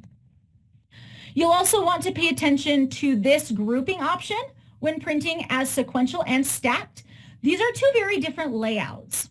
The sequential option will group all students within a proctor group on the same page or set of pages. So you can see in this example that proctor groups A, B, C, D, and E all have 8 students, which will print on one sheet. Proctor group F has 6 students, and so on. The stacked method will print in such a way that students who are in the same proctor group appear in a specific area on the page. Note that there is a student from proctor group A in the top left position of every single page. So this naturally separates your proctor groups into stacks after cutting the testing tickets apart, okay? The Choose Proctor Groups button will allow you to select all the proctor groups associated with your organization, or you can just select specific ones by toggling the checkbox. Once you've selected your desired testing tickets to print, you'll push the green print button, which will bring up your device's expected printing functionality. I put 2 examples on this slide for you so you can see how the testing tickets print details or when those change when I apply various changes on my computer. So the first set of tickets had 5 proctor groups with 13 pages of tickets, where the second instance shows 4 proctor groups printing 92 pages. Now we're going to look at guidance for testing students where there aren't those pre-created proctor groups. Okay, a number of users went this route last year and were pleasantly surprised with how easy it is. This is far more similar to the system that we use for grades 3 through 8. As a note here, though, if you are participating in remote testing, again, we do not encourage this option for you. Remote testing needs to be with pre-created proctor groups. So for those of you doing all of your testing in person, you have the option to pre-create or not. As long as you don't start moving students and assigning teachers, all you have to do is log into Adam, navigate to the test management menu on the left, select which administration you're doing. So whether it's administrations or training administrations, just remember that administrations is our summative test and training administrations are those secure question samplers. And then just click the print card button. That's it. People proctoring the test don't need to log into Adam. They just need the appropriate test code and proctor password. There was a lot of confusion last year because once these proctor cards were printed, it was noticed that they're all the same. And that is expected behavior, okay? If you're testing without the pre-created proctor groups, all of your proctors are going to start with the same test code and proctor password. And then another individual identifier is going to be provided to them later in the process. No one logs in, again, whether you're using the proctor groups or not. Proctors navigate to the Adam site, but instead of logging in, they click the proctor attest button that's there on the right. They will enter the test code and the proctor password that were on the card that you provided. And then proctors will be prompted to create their session. They will need a proctor group name. A little guidance for them here might be helpful. So you can see I put information to note Mrs. Fry's third period math class. But if you're choosing to organize students alphabetically with a battery style administration, it might say something like Mrs. Fry, last names A through C, group 1. Okay, they'll pick their district, school, type their name, put their school email account in. There's a bit of confusion last year believing that their Cactus email had to go here. No, this can be their school email, okay? Once the proctor hits the confirm button at the bottom, it's going to automatically take them to the proctor dashboard. They will also receive an email with that information. A test code will appear on the proctor dashboard screen, and that is then shared with the students in their individual classrooms. So students will be asked to type in their first name, their SSID, and the test code. If you still feel more comfortable with having the students already appearing in those pre-created sections, you're welcome to continue that practice, but no, it isn't necessary, okay? The students just remain in that like cattle call unassigned session until the student puts in the test code, which then just sorts them into the proctor groups as your proctors create this little proctor group, okay? LEA and school administrators can log into Adam and view their proctor groups being created. You just log in and select the view button. You'll notice here that all of the proctor groups created are slightly different, but very easy to tell who's created them, okay? So I don't want the idea of not using pre-created proctor groups to deter you from using it because you don't know who's who or what's what. Because if you give teachers a little guidance as to what you want them to name them or how you want it named, it does become very easy to sort those out, okay? But you'll see that the generic unassigned group at the very top without a proctor assigned is still there. That's where all the students who haven't logged in yet to test are. So if you have absent students, that's where they're going to remain if you didn't already put them in a proctor group. Okay, so makeup testing just got a lot easier as well because you didn't have to have a teacher tell you who didn't show up. You didn't have to go and remove them from the previously assigned proctor group and then add them to a new one in the hopes that they show up the second time or maybe the third. You can just wait until they show up to school, put them in a room with their proctor. The proctor could then create the group and provides the test code in real time. The system will then automatically move the student from that unassigned cattle call group to the proctor group where the appropriate test code was provided for them, okay? This can also be done with the training administration question samplers. So you can kind of test it out beforehand to see which way you like better as well if you chose to. With that, we're gonna talk questions for creating proctor groups, adding or deleting students, or moving them between proctor groups, applying participation codes for one of the ways. Again, we're gonna cover that one again in the second way, or generating testing tickets. I've seen a lot of questions come through in the chat, but it looks like Tyler's been able to respond to most of those. But if he missed one or if you still have a question, this is a great time to drop it if it relates to any of these things that we've talked about so far. Would the process be similar to RISE? Yes, Brianna, it is very similar. Because the thing that's different here is that with RISE, the teacher logs in and they give that, they just automatically then get that live code. With this one, they're going to click on Proctor a Test and they're going to fill out that form with their name and their email and whatever you've told them to name it, like Mrs. Fry's third period math class. And then they're going to get their code after that. So it is super similar. Can you explain how students are automatically assigned to the proctor in the classroom if we don't do proctor groups? Yeah, Clay. So if you don't assign it, I might have a proctor group and you might have a proctor group of kids. And when I go to type in my name, Elise Fry, Mrs. Fry's third period math class, I'm going to type that in. And then on my screen, a code will come up that I'm going to write on my board for my students. You're going to do the same in your class. And your code that the computer generated for you is different than the code that was generated for me. Laura, I'm so glad. Read Laura's comment. Not creating proctor groups was so much better. It really is so easy, okay? A good method for distributing student SSIDs. Caroline, sometimes if you don't want to use the testing tickets that are provided in Atom, a lot of SIS systems also have some sort of form or report that prints out your students' names and their SSIDs, and you could use that if you chose to use that instead. All the student has to have is the appropriate spelling of their name and their SSID, okay? The nice thing with the testing tickets is that if you're doing pre-created proctor groups, the test code will appear, but it isn't necessary. You don't have to use those testing tickets if you don't want to. You just need to make sure that students have that information beforehand. Ashley, to clarify, if we're doing fully virtual testing, we have to do the pre-created proctor groups. Yes, we would encourage you to do pre-created proctor groups because the test code will then already be created and you can share that with your students previously and make sure that they understand the process beforehand. Preferred name or legal name show on the testing tickets. Tyler, do you know which one shows? I'm not sure. It is, it is the preferred name will show up on the testing ticket. Would the student's testing ticket be the same for each subject if we didn't have created proctor groups? Yeah, Brianna, it would essentially look the same.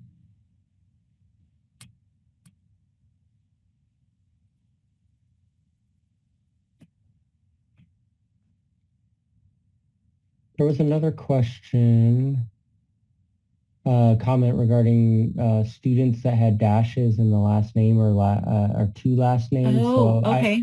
I do want to speak to that one because that would typically result in a call to our help desk, which took some investigation on our part. And a lot of that is we don't have control over that. It's basically creating the student in our system based upon, the UTRX system. So the only thing I can urge is if you're seeing a scenario where they have a dash or a double last name, a lot of times I'll go to the rostering area, and if you look at it in the export method, it will show you like if there's like the lack of a space between the last two names or any kind of formatting issue could create an issue on the login testing ticket. So I would recommend, just because the formatting of the way you see it on the screen doesn't necessarily always replicate to the way that the student is logging in. It just, there could be an extra space in that, and that's how it's being brought into the system. Thanks, Tyler. Mm-hmm. Any other questions before we move on? As a teaser, we're going into like during testing now. So if you have any questions about the setup, like the rostering, the getting ready, this is a great time to ask that before we move into the what happens now that we're in the middle of it.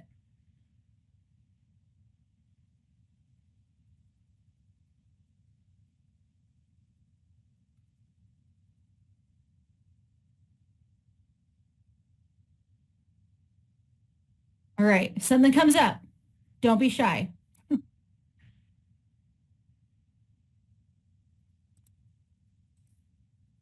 So here is your during testing checklist.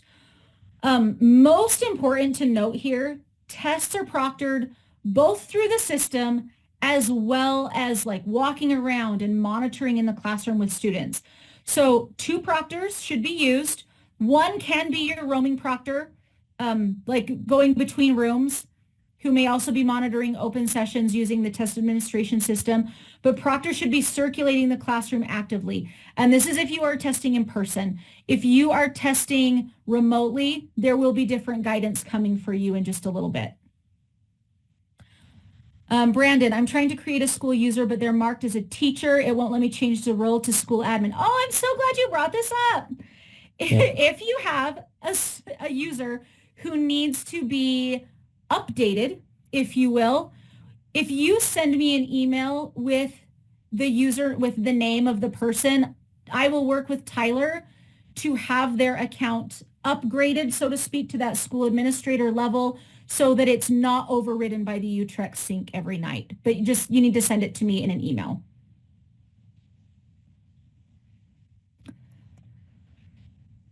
All right, so anyone, again, proctoring Utah Aspire Plus, whether remote or in person, is going to navigate to Atom. The URL here is really important because you don't just want to Google Atom and then click on whatever URL comes up, because it might not be the Utah one. Make sure that you use the appropriate URL. Once on the Atom site, again, you don't need to worry about logging in. You just select the proctor test button and enter the information provided by your school or your LEA. The teacher needs to read any test direction scripting exactly as written from the TAM prior to beginning the session. Note that there is the proctor code and the proctor password, which will need to be entered by the proctor to begin that session. And those of you who are doing remote testing and are required to have 2 proctors actively monitoring your testing sessions, those 2 proctors need to enter the same test code and the same proctor password. Okay. As a note here also, much of the scripting is embedded now within the system, but not all of the scripting. So still make sure that you are directing your teachers to the TAM or printing out those couple of scripted pages. It is significantly shorter than it has been, but they are still required to read a few sentences before the student logs in to have the majority of what used to be scripted now read to them through the system. I'm going to take you back to where we created those proctor groups, and you can see where those proctor test codes and proctor passwords are again. They appear here in these 2 columns on the proctor group list. If I select that proctor button for a particular proctor group, the test code and proctor password appear there at the top right. And the proctor can just enter that information from their proctor card and then submit. The proctor dashboard is then going to open on their device. As students complete the login process, their information will begin to populate in your proctor dashboard. Notice that the proctor dashboard mirrors what you could see in Atom as we were creating groups. Okay, it looks very similar, but it didn't require the proctor to log into Atom to do so. There is the testing information section, the configure information section, and then the action section there at the top.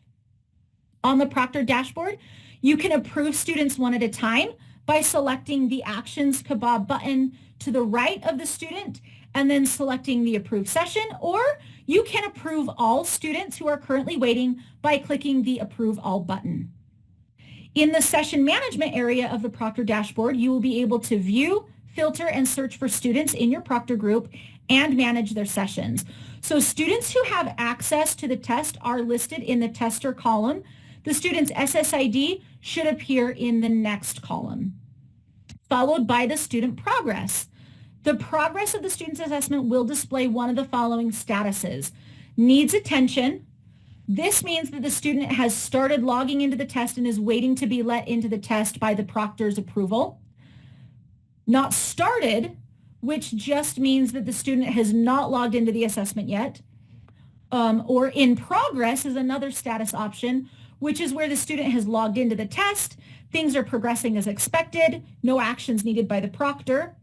Another status that could be here is submitted. You can see this one on the screen. This is where the student has completed the test, submitted their responses, and is no longer actively testing.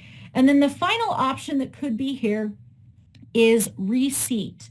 And that means the proctor has reseated the student, meaning something happened prior where the student had to quit actively testing and is now attempting to log back in and continue. To clarify though, the student has not yet logged back into the session. They're just getting there. They're in process of that reseating moment. It continues on with the test status of each student's assessment, where test status helps us as proctors know if and how the student is interacting. So again, you can see not started, you can see in progress, you can also see exited. This is where a student has exited TestNav, meaning the proctor needs to possibly reseat them before they'll be able to log back in and continue. You could also see resumed here. That means that the proctor has reseated the student and they can now log back in.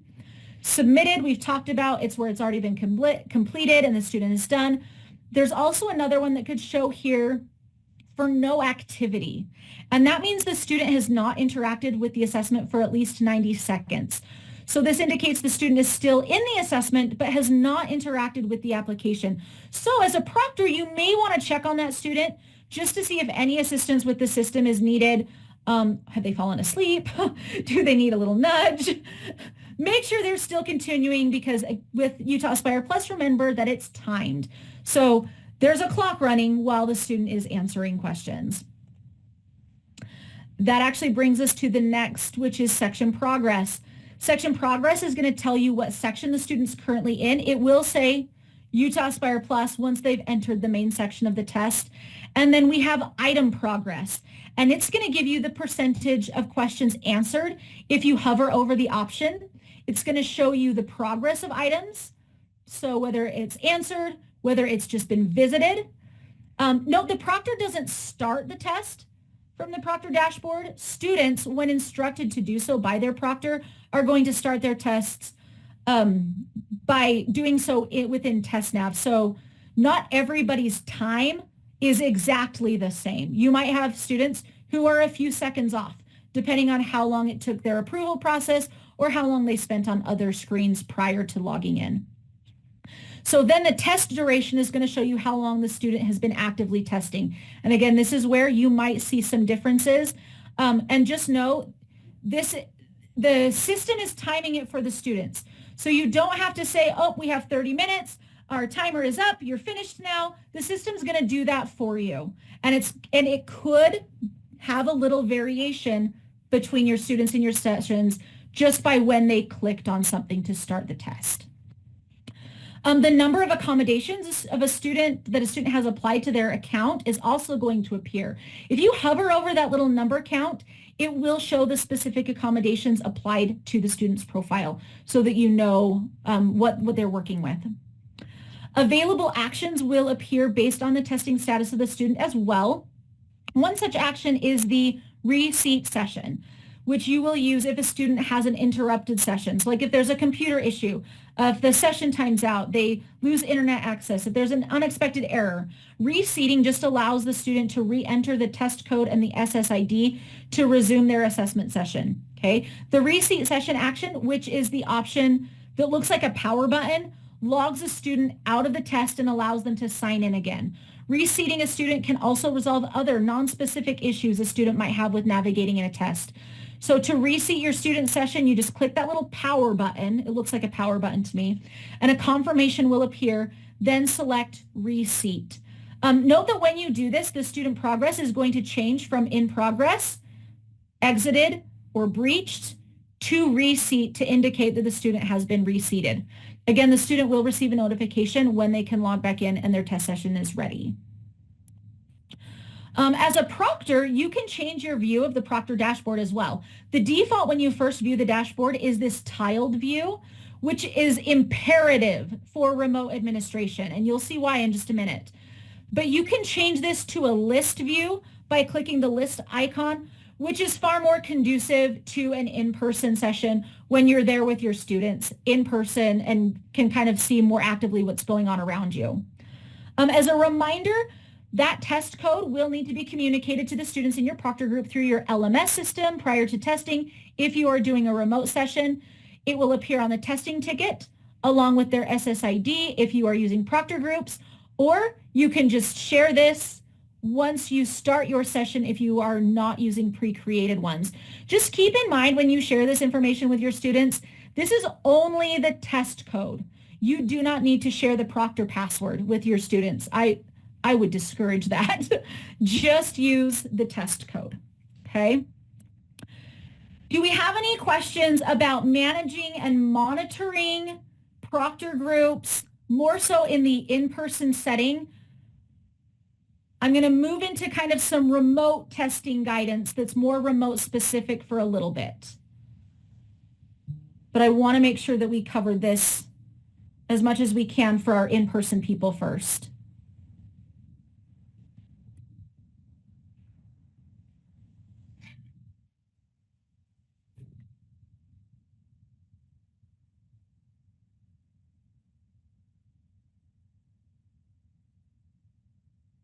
All right, with that, if you are someone who is going to be using the remote testing functionality, this is for you. If you have a student experiencing a system glitch, is it recommended to reseat them? If the system is glitching, yes, and it would probably kick them out of the system into that reseat status to begin with.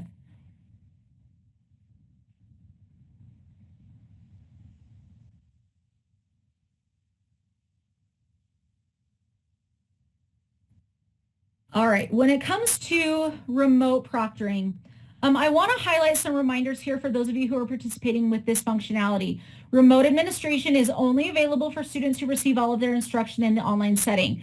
Just one in-person course, even like driver's ed or choir, is going to make the student ineligible for remote administration, okay? Students requiring a paper test are also not eligible for remote testing, okay? All proctors and students will need to complete at least one of the question samplers in that remote setting to ensure readiness and familiarity with the system, but I would strongly encourage you to use every chance you are provided just to help things go smoother on your test day. Make sure that the audio video requirements for both student and teacher devices are met because all communication has to take place within TestNav during the testing session, okay? No other applications or websites can be accessed by proctors or students at any time, okay? Remote proctoring is also a very active process. No other electronic devices should be used in the room with the student. This includes radios, televisions. No parents, friends, or other family members should be in the room with the student. And no more than 10 students are allowed in each session, okay? Your two proctors monitoring each session must be in the same room for ease of communication, but they can have separate devices and kind of a game plan for who's doing what, okay? Because of the nature of remote testing, completing that question sampler, again, is a requirement. It is required to conduct one secure, but not all. Yes, so our ELA team could do it and then our science and math would not have to. So Laura, I would say yes, not necessarily having to, because you want to make sure you have one that works, but I'm not sure I'd want to chance it. I would still want to use them if it were me, but you do for sure have to have at least one, okay?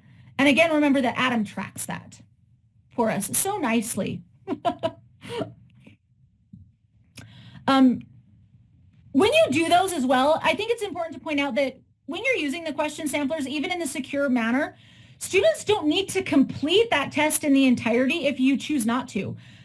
Getting them logged in and allowing them to move between a couple of questions and like allowing the teacher to test the broadcasting messaging function, it's just really helpful to test that in a low stakes environment because they can't use that with the unsecure question samplers. They have to do that in the secure setting. So even though your ELA teacher might be like, hey, we're going to do the reading one start to finish. If I were your math teacher, Laura, I might be like, I'm still going to have them log in. We're not going to finish it, but I want to have everybody log in. I want to send a message, and then we're going to continue with class as expected. Okay. Can we have more than one session going at a time if we have enough proctors and rooms? Absolutely, Ashley. If you have the manpower to do that, your proctors just need to all be, your 2 proctors per session have to be together. Okay. But they can be, like, you could have an English one and a math one running simultaneously. Not an English one. We're not testing English. Reading one. You can have a reading one and a math one running simultaneously, but there should be 2 proctors for reading and 2 proctors for math. They should have separate codes that they send to students. They shouldn't be the same groups of students, obviously, because you don't want to have a student where they couldn't take their math test because they were taking their reading test instead. So that also needs to be kind of worked out with your scheduling as well, making sure that you don't have overlap with your sessions. Okay. Student testing information. Anything that appears on the testing ticket needs to be provided to students in a secure manner. We recommend using your school's LMS system. Remember that the testing ticket displays the student's name, their SSID, as well as some information about what test it's for. The test code will also appear because you're going to use pre-created groups for remote testing. An encrypted email would also be appropriate, but you'd want to ensure students know how to access the information from an encrypted email, because that is not always the case. So make sure that they know how to get that if that's the route that you choose. Ensure that your staff are also familiar with the scripting that's provided in the TAMs, as reading them with fidelity is also still required. Much of the scripting is embedded throughout the system, but there's just a few sentences that your teachers and proctors are going to have to take care of. You also, because of that, need to make sure that students have speakers or headphones that are working as well. While completing a test remotely, students will be able to communicate either through a text chat or video chat with their proctor directly by using the functionality provided within the system. The systems also require that teachers monitor students directly using the proctor dashboard features. I should note here that students will not be able to see or communicate with other students during the administration of a remote test. They can only communicate back and forth with the proctor. Okay. While teachers and students do not need to buy or install any additional software to enable the remote administration feature, they do need to have a device with working speakers, camera, and microphone. It needs to have the secure browser, the test nav installed on the student devices, and make sure that that's all functioning prior to your test administration. Okay. This is a simple remote proctoring prep checklist that should be kind of completed before any of your remote proctoring to ensure that both teachers and student devices are working as expected. All devices have to have internet access. For proctors, the admin sites, and for students, they use the TestNav secure browser, and then all devices, again, they need cameras, microphones, and speakers. You can check these with the systems check prior to logging in with the Utah Aspire Plus test, which is really nice. It's part of the process of logging in is ensuring that the microphone works, the speakers work, the video works, okay, so that's all taken care of. Testing ticket information, again, communicated to students, as well as for how to appropriately destroy the information if it was printed, okay? And then again, one of those question samplers completed. So moving forward with remote administration, for proctor groups participating in the remote testing option this year, you'll need to ensure you've selected the remote proctoring checkbox that I talked about earlier that indicates that that group is testing in a remote setting. Again, this is the critical step in allowing the proctors and students to have the communication tools applied to their settings. Without that box, it's just like they were testing in person, and they have no way of communicating with their proctor. For remote sessions, proctors will still begin by navigating to Atom. The 2 proctors you have for each session will need to use the exact same test code and the same proctor password to monitor the same group of students. They will need to confirm their proctor information, and then once confirmed, they will enter their own first and last name if applicable. As a reminder, that test code will then also communicate to the students in your proctor group through your LMS system. And then keep in mind when you share this with your students, again, it's only the test code, not the proctor password. The student experience in TestNav starts by asking the students to enter their test code, the one that you communicated through your LMS, and then the student will need to test their audio prior to moving to the next screen. Once that's done, students will enter their last name and the SSID. All of this is included on their testing tickets if you elected to send those to students. But again, if you don't, make sure students know this information beforehand, because they can no longer communicate with teachers through the system, through your LMS at this point, because they have TestNav open. But TestNav has not allowed them to communicate with their proctor yet either. The test will then start to load, and the student will then wait for the proctor. As students start logging in, they'll appear in the dashboard as needs attention. You'll need to access the Kebab 3-dot menu to the right of that to approve the session or to approve or deny any student access to the test. And as students are approved, they're going to then start to appear on your proctor dashboard, just as they would if you were in person. And you'll see the students start to appear on camera. This is the part that's different, because as they get logged in, those cameras are going to activate. And once the proctor allows the students into the session, they'll then complete another series of system checks. The first check is their internet connection, and then the student will test their microphone and speakers. The last check is the student camera. Each of these requires the student to press the button on the screen to indicate the system check can start.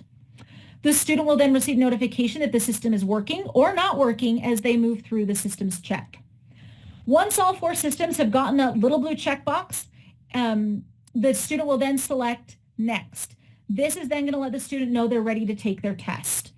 If at any point during the systems check the student's having issues, they can click the raise hand button for assistance, and then you'll see the hand appear over the student's video to let you know that they need some help. You can also see how many students have their hands raised by looking at the status bar on your dashboard. You can also communicate one-on-one with students using the chat feature. You'll see the chat with the blue hand icon. Another notification, again, is that hand raised. The proctor can also initiate a video call with students to address any questions or concerns. If you need to ever do that, the video call with a student, you just click the start call button that's in the chat window for that particular student. And I want to stop for a minute and address that you might be looking at this particular screenshot and think, this looks really busy. Isn't there a way to streamline the remote proctoring appearance? There's a lot going on here. I might miss something. And this is precisely why there should be no more than 10 students in a session. It's imperative. You can see in this screenshot 4 video feeds, 4 chats on the screen at one time, along with 2 minimized chats, all from different students. Okay, while you might not have 4 students asking questions at one time, this is a very real-world example of what just one proctor's computer screen is going to look like in a remote testing setting. Okay, notice there are other video feeds below the 4 that are pictured. So scrolling from the top to the bottom of your computer screen consistently, like a lifeguard, it's to ensure that all students in your session are being monitored. It's challenging. It's a constant movement of your mouse. It's a constant movement of your eyes. The status bar at the top does provide some extra organization for you, though, in that you can search for that one student who might have their hand raised because you can't see it. While conducting testing observations last year, I actually remember a school mentioning they were going to limit their sessions to 8 students purely because it fit better with the resolution of the proctor's computer screens, meaning that all 8 students fit visibly at one time rather than having to scroll constantly. That's something to think about, okay? Well, this definitely, again, depends on the devices and resolution of the settings of your proctor devices. It's just something I wanted to highlight here, that proctoring 10 students in a remote setting can be a challenge and make your face a little dizzy considering all of the scrolling you will be doing. Even though there is no video broadcast option, the proctor can also send a broadcast message to all of the students in the proctor group by using the broadcast button. It looks like a little megaphone. Okay. There's also other troubleshooting guidance specific to remote administration included in the TAM. So if you're participating in remote administration of the Utah Aspire Plus assessment, please familiarize yourself with those sections. Anything that says remote specific in the TAM. What happens if a student gets sick or there's an evacuation drill? This applies to both in-person and remote settings. Okay. Once a student has started the test with Utah Aspire Plus, they can't go back. Okay. The test has to be submitted by the student or left as is. So if the student has answered enough questions, the test is actually going to generate a score for your kiddos. Okay. However, you could also use the participation code like 107 if there was an emergency for a sick kiddo. Okay. But more information on test irregularities can also be found in the TAM. But if there's even any sort of irregularity, interruption, just immediately contact customer service. This is, again, not a time to set up office hours. Call the number so you can get an immediate response. And either Pearson or USBE can help you get back on track if something like this were to occur, especially if it's like an evacuation drill where many of your students are going to be affected. Okay. With that, are there questions on remote proctoring, testing interruptions, anything for my friends who are doing in-person that may have piqued your interest while we went over some of that remote administration? If there's nothing, we're going to move on to like post-testing. So all the stuff that happens when we're done, if that helps you generate what you might think to ask.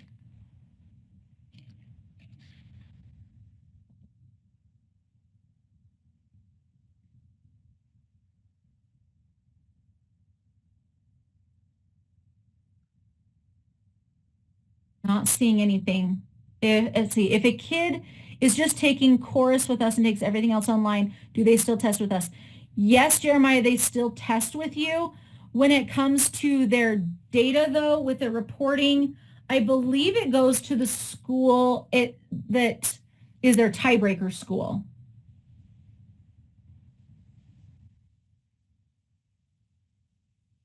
Any other questions?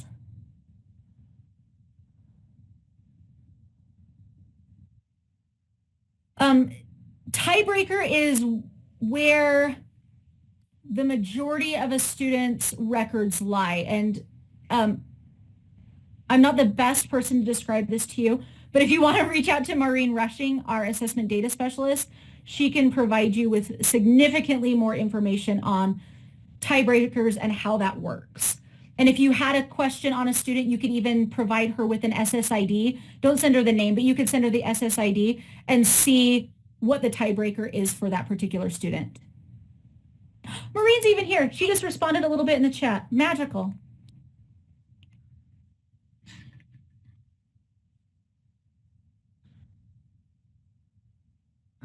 Would a tiebreaker also work for ninth graders who take classes in the high school?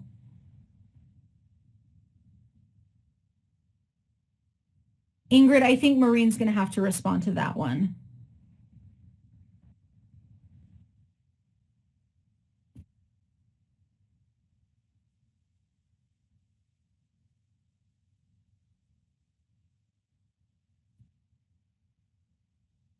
Last year, ninth graders on your list.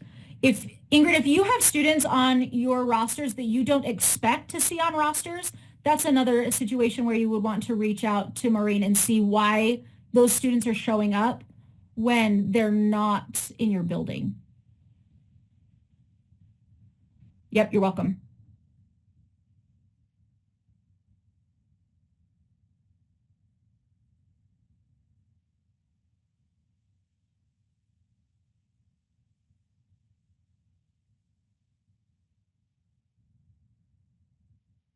All right, friends, so when you are done, when all of the students who need to test have tested and completed, these things need to be taken care of. All of your testing materials, including those testing tickets, scratch paper, they all need to be collected from all of your subject tests areas and returned to the school test administrator at the end of testing or destroyed however you have encouraged your teachers to do so if that's what you're doing. Okay, if students are testing on different subjects over multiple days, the school test administrator needs to securely store and collect materials until all of testing is complete. Once it's done, your school test administrator could then securely destroy all of those required testing materials. When it comes to finishing up, you may want to ensure all of your students are in a submitted status in Atom. If students' tests are not submitted, they will be automatically submitted by Pearson. That's what's nice. You don't have to worry about students in a status of not started, okay? Since participation codes are also part of the cleanup process, this is the second way that you can apply participation codes. I reviewed one way to add those earlier, but this is the second way to accomplish that as well. The default accountability code for students taking Utah Aspire Plus is 200 standard participation. This code does not need to be marked. It will be automatically applied after the fact. But if you need to mark a different code, you can either follow the steps I mentioned earlier, where you could apply the code through the test management and administration menus, and you search for the student and apply the code, or you can go to the operations menu and select Session Explorer and search for the student using their name or SSID. This will populate all of the administrations the student is eligible for. You can select the kebab menu under Actions to apply the participation code to your student, or apply them in bulk by doing it this way. It's different than a CSV file though. When you use this method, the left side of your screen is going to help you filter which tests and students need the participation code applied. So once you're in Atom, you'll go to Operations again, select Session Explorer, and then using the left side of the screen, select any or all of the specific administrations where you want to apply that participation code by clicking the checkbox on the left or the Select All at the top. So for this particular group, I decided to search for any test that hadn't been started yet. I then selected the checkbox next to the students who need the participation code. And for this example, let's just say these are students who've submitted parental exclusions, okay? You could also, though, pick students who are absent that never actually took the test, all right? That's another option. After I've selected the students, I go to the kebab menu at the top and select the bulk apply option.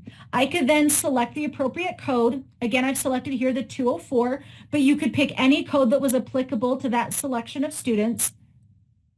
And when I navigate back, you can now see that those two students I previously selected with the checkbox by their name have a red 204 box in their accountability code column, okay, for their participation code. This also works if you have students who are already submitted. It happens every year. You have a handful of students who submit a parental exclusion form after they have finished testing, okay? You just use the submit option under status, find the students who submitted, but now the 214, which will invalidate the test because of the parental exclusion submission, is the code you'll want to choose. So you don't need to invalidate the test and then apply the code. You just have to apply the code, and Pearson will then invalidate that test that has the 214 applied. You can see here now that the two students I previously selected now show that 214 is in their accountability code column. Again, if you're only setting one or two codes, you can just click the set code button next to the student name and select them one at a time, or you can use this bulk method. Dan asks, do I remember from last year that you do not need to apply code 200? Correct, I mentioned that just earlier. Okay, that's all done on the back end. 200 is the one you do not have to worry about because it's your standard code that's going to be applied to the majority of the tests. This should look familiar as I showed you this same piece when we were walking through the Utah Aspire Plus Resource Center, but I wanted to hit on it again since we're going to move into reporting now. Okay, this is where you'll find all of the provided guidance for accessing your reports for Utah Aspire Plus. Christine, EL codes, same idea. When you go to that bulk one or the one I shared earlier, your language codes, if they were using the Spanish adaptive version, you would use code 211, language accommodation code. Or if they had the Spanish accommodation as well as possibly a SPED accommodation, you could use the multiple accommodations. But remember, some of your EL codes are going to come through your SIS. Yeah, that first in country is going to come through your SIS. Those ones you don't need to put in. As long as you have them, I should say, Christine, as long as you have them marked correctly in your SIS system, it will come through. Okay. Perfect. All right, so we're going to look at reporting. There have been a lot of questions regarding reporting. SIS is your your school's information system, Clay. So like Power School would be considered an SIS system or an LMS system, depending on how you're using it. Aspire is an SIS system. Skyward would be SIS, yep.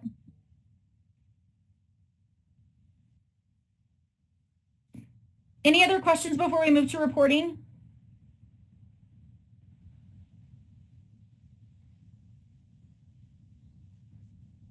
Okay. So reporting is one of the features in Atom that some of you might not be as familiar with because this feature wasn't configured in time for our training last January.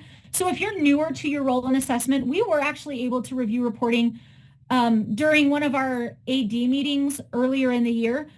But today I wanted to go through in depth and show you all that Atom has to offer in the realm of reporting, okay? First, there's the progress option.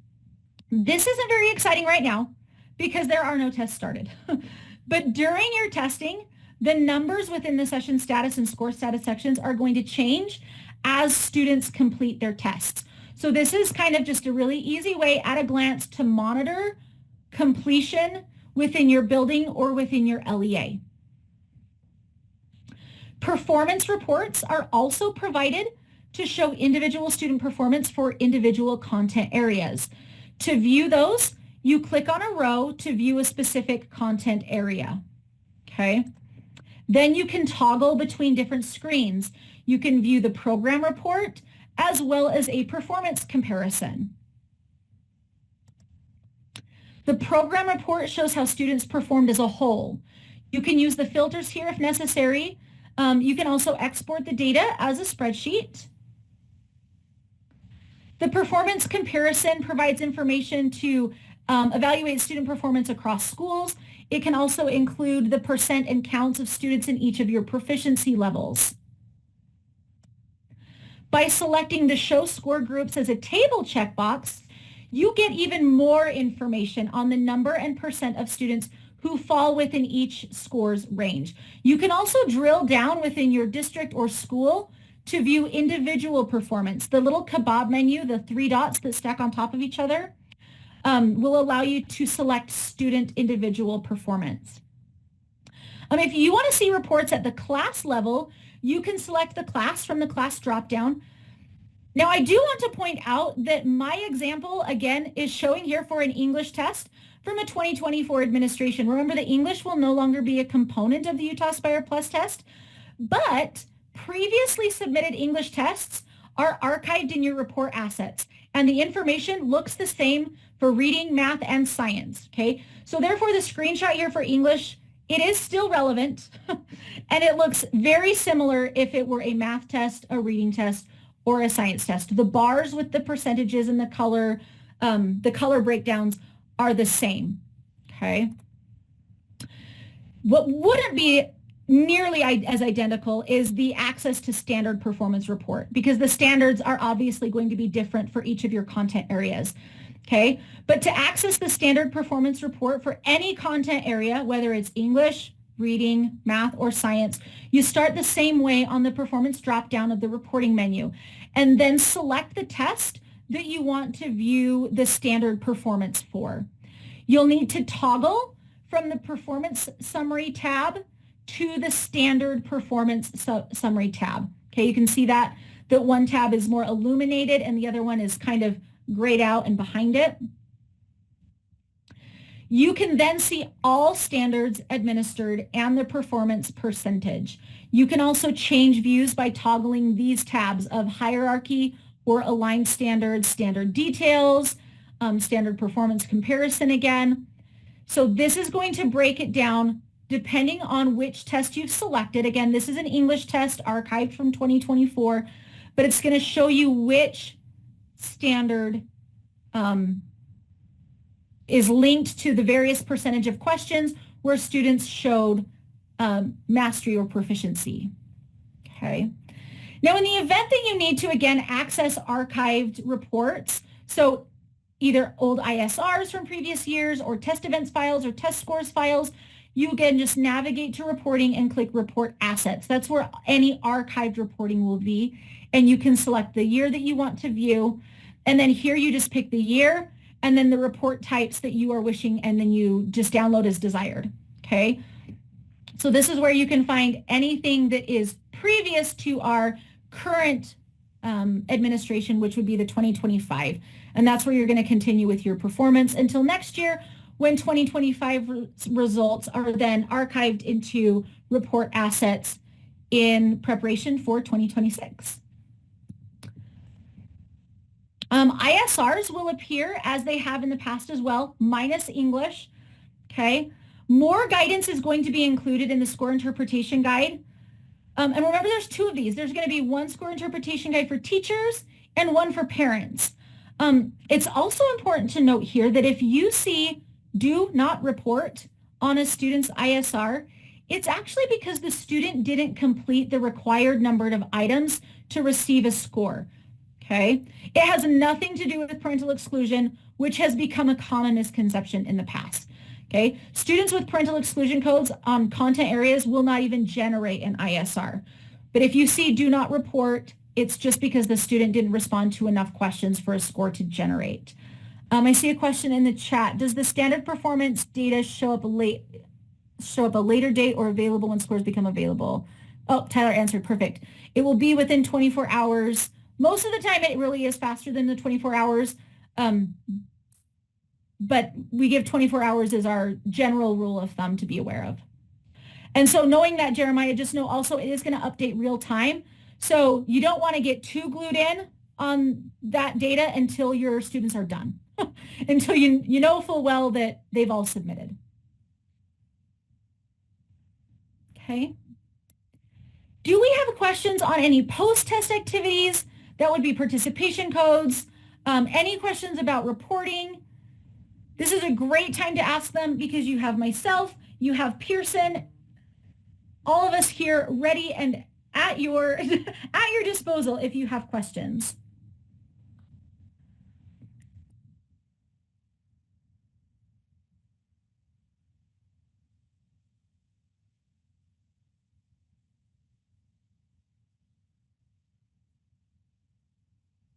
Did I understand correctly? When I look at the standard performance percentages, that is the percentage of the students that tested proficient.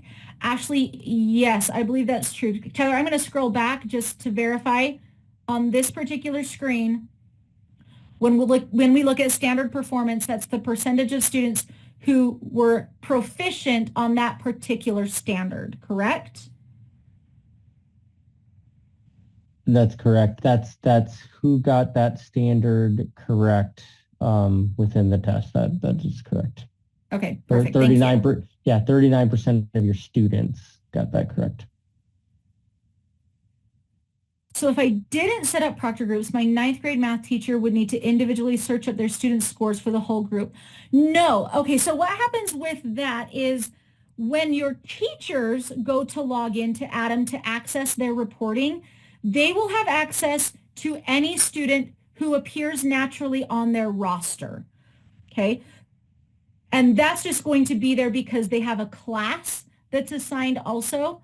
It has nothing to do with the proctor groups because, for example, if maybe I'm a wood shop teacher and I was just asked to proctor a test, there would be no reason for me to see those reports. So I don't have access to the reports as the wood shop teacher. I proctored the test, and the teachers who teach the content that are linked to the students through their course in UTrex are the ones who have access to their reports. Does that help? Perfect. Back to a comment you made at the beginning. We are allowed to complete the testing in one day similar to ACT. Absolutely. We're being told we cannot administer the test on one day, and we have to administer over two. Gwen, I will say, though, that is a local decision. If your LEA has told you that they are going to be testing over 2 days, you will test over 2 days. As far as the state is concerned, as far as Pearson is concerned, it can be administered as a battery all on one day or split out over the testing window. That is a local decision. So I would say you would still have to default to what your LEA is telling you in that respect. But yes, there are plenty of schools who administer in one day. It it's a mixed bag. We definitely experience both of those pretty evenly, I'd say still.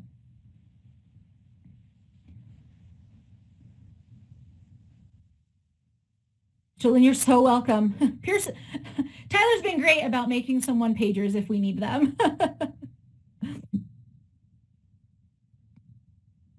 Drew is commenting they administer all in one day like ACT battery style.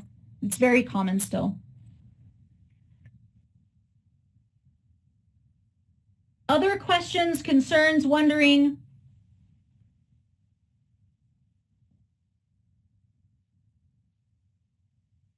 With that, friends, it is 3 o'clock and I finished earlier than I could have even anticipated, which is magical. If at any time you have questions, I have put the Pearson Help Desk number up here. They are available through 4 p.m. until our testing window opens, and then that is extended to 7 p.m. You are welcome to reach out to me with any of your test administration questions. I've also included here, again, the contact information for our special education specialist, our assessment data specialist, as well as our director of assessment and accountability if you have any questions related to accommodations, rostering, or testing ethics that I am not familiar with. But again, if you still have questions that you would like answered, myself and Tyler and the rest of our Pearson and USBE people, we are happy to stay on and continue to converse with you through the chat.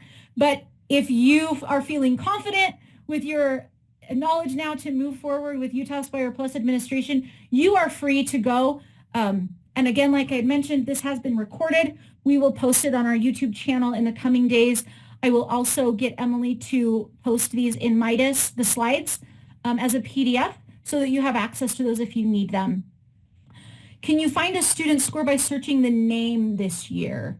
Seems like that was not available last year. I don't think you can search by name, Dan. Tyler, can you verify for me really quickly? Yeah, I think you have to drill down by school first. Agreed. Yeah, I agree with that. Ashley, do you need to fill out a form to get Midas credit? No, Emily awards those based on attendance on who logged into the Zoom. And then you should receive an email after. You're so welcome, Christine. Happy to help. You're welcome, Jolene. Any other questions? Again, like I said, I'm happy to stay on and we will continue to keep the recording going. If any of the questions become pertinent, they'll be there too. But if you need to run, then you are good to go. You're so welcome, Brianna.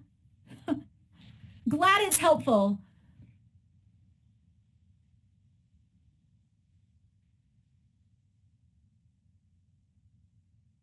There, Elise, just to clarify, once you drill down into the school, there is a student search field within the school. So once you're in the school field. Awesome. Dan, did you hear that? I'm not sure if he's still on. I just want to make sure. Once you're in the school, you can search by student name. Yep. Awesome. Good.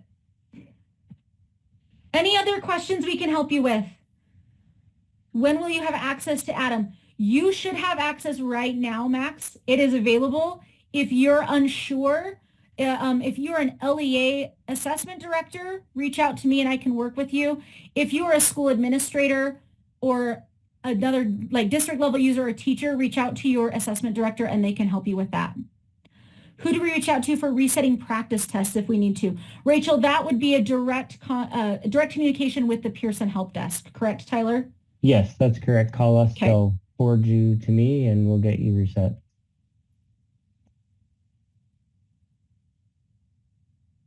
You're welcome. These are great questions, friends. Keep them coming. If you have anything you're wondering about,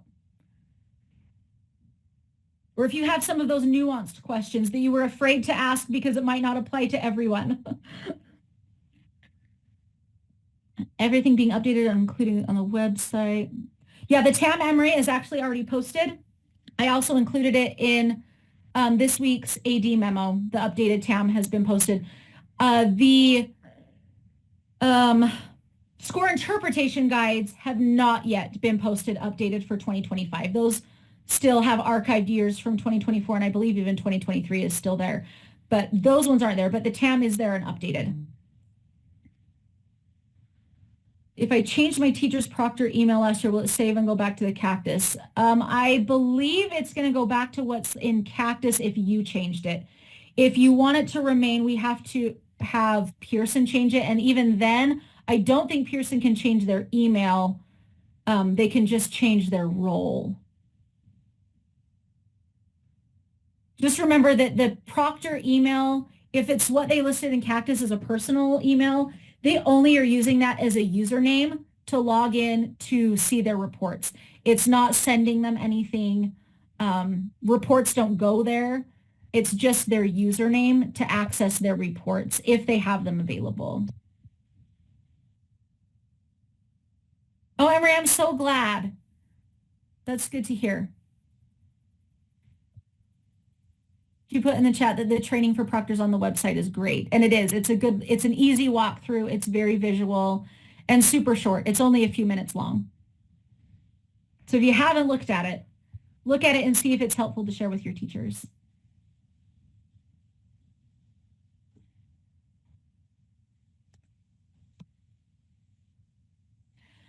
Carrot, on the USBE site, there's a link to the Utah Aspire Plus Resource Center, but the training that Emery is talking about is on the Resource Center itself. I think it's been dropped in the chat before, but I bet we could get someone to drop it there again. There, yay, Tyler got it.